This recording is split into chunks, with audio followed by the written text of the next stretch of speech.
Est-ce qu'il y a des observations? Claude Nicolas. Oui, d'une part, effectivement, bon, c'est assez significatif. On avait déjà fait l'observation en 2020. Il y a un vote préalable des taux d'imposition avant le vote du budget. En général, bon, on équilibre le budget et ensuite on vote les taux. Bon, ça c'est une question de forme. Sur le fond, en général, on s'abstient sur le vote des taux. C'est un vote d'attente, si je puis dire.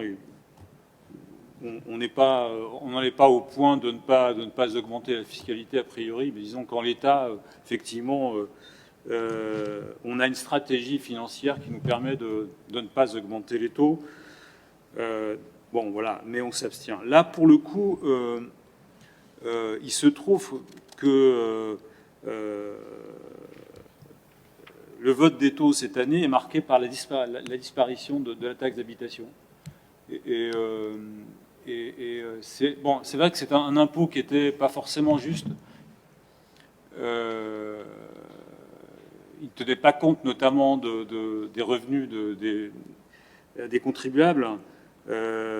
Mais en l'occurrence, sa disparition va apporter un coup à l'autonomie financière de la collectivité.